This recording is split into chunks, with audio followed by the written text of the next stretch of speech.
আজকে কথা বলবো ইলুমিনাতির ফুড কনস্পাইরেসি নিয়ে।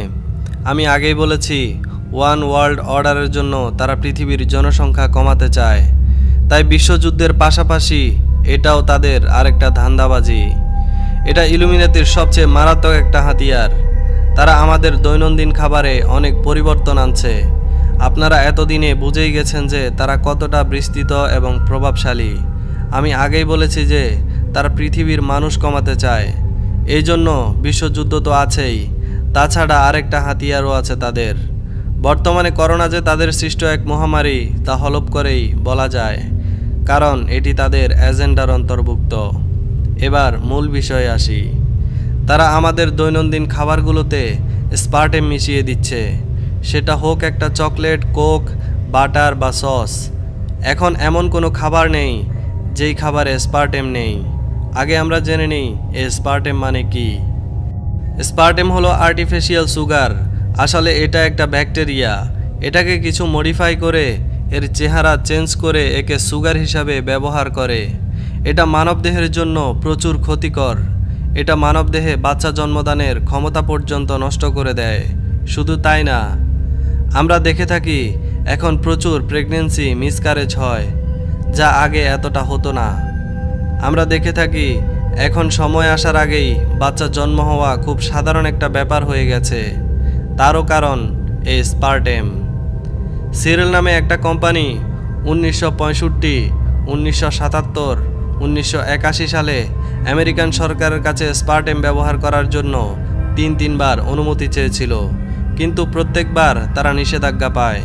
কারণ সিরিয়াল এর নিজের পরীক্ষায় তারা যেই বানরগুলোর উপর এক্সপেরিমেন্ট করেছিল তার মধ্যে সবগুলো ক্যান্সারে আক্রান্ত হয়ে মারা গেছে। বাবা, খুবই কষ্টকর যে স্পার্টেম খাবার দ্রব্য তিনবার চেষ্টা করেও বাজারে আনা যায়নি। বর্তমানে এমন কোনো খাবার নেই যেখানে স্পার্টেম ব্যবহৃত হচ্ছে না। তারা এটাকে ইউনিজেক্স হিসেবে প্রকাশ্যে জনসাধারণের কাছে আনছে। বলা হয়ে থাকে পৃথিবীর জনসংখ্যা কমিয়ে বসবাসের উপযোগী করার নাম ইউজেনিক্স। জন পি হোলডেন হলেন হোয়াইট হাউসের একজন সায়েন্টিস্ট। তিনি তার লেখা বই ইকো সায়েন্সে এইসব ব্যাপারগুলো এত ভালোভাবে উপস্থাপন করেছেন যে সবাই ভাবে এটা খুবই ভালো একটা কাজ করেছে সরকার। তিনি বলেছেন খাবার আর পানীয়তে এমন কিছু মেশা উচিত যাতে বাচ্চা জন্ম নিতে সমস্যা হয়। সবচেয়ে মারাত্মক ব্যাপার হলো আমেরিকার সরকারও এই কথা স্বীকার করেছে যে এই প্রসেস যদি চলতে থাকে আগামী 40 বছরের মধ্যে জন্মগ্রহণ করা প্রতিটি 10 জনের ভেতরই 8 জনই বাচ্চা জন্মদানে অক্ষম হবে। ইউএস সরকার বলেছে যে এটা তাদের প্ল্যান যে তারা পৃথিবীর জনসংখ্যা 80% কমিয়ে আনবে। আমেরিকা ও ইউরোপে অলরেডি এর প্রভাব শুরু হয়ে গেছে। এই চক্রান্তের পেছনে পৃথিবীর সবচেয়ে বড় বড় ব্যক্তিত্বদের হাত রয়েছে। বিল গেটসের এজেন্ডা 21-এও এই উদ্দেশ্য নিয়ে প্রতিষ্ঠিত হয়েছে। এজেন্ডা 21-এর জন্য বিল গেটস $50 মিলিয়ন ব্যয় করেছেন। এই টাকা দিয়ে আফ্রিকা, ইন্ডিয়া আর পাকিস্তানে কিছু ভ্যাকসিন দেয়া হচ্ছে। রিসেন্টলি একটি সার্ভেতে দেখা গেছে এই ভ্যাকসিনের কারণে ইন্ডিয়া আর পাকিস্তানে অনেক বাচ্চা বিকলাঙ্গ হয়ে মারা গেছে। এজেন্ডা 21-এর একটা অ্যাডে বলা আছে, আমাদের অনেক সময় বিকলাঙ্গ শিশু জন্ম হয়। এদের পেছনে টাকা খরচ না করে আমাদের উচিত যারা ভালো আছে তাদের পেছনে টাকা খরচ করা। অর্থাৎ অ্যাবনর্মাল সবাইকে মেরে ফেলা হবে।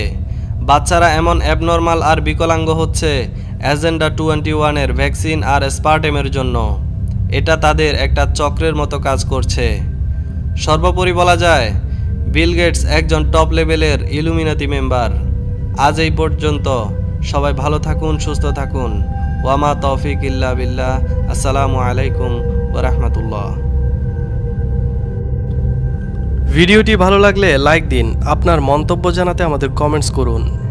এখনও যদি সাবস্ক্রাইব করে না থাকেন তাহলে অবশ্যই সাবস্ক্রাইব করবেন, আর যদি করে থাকেন আপনাকে অসংখ্য ধন্যবাদ।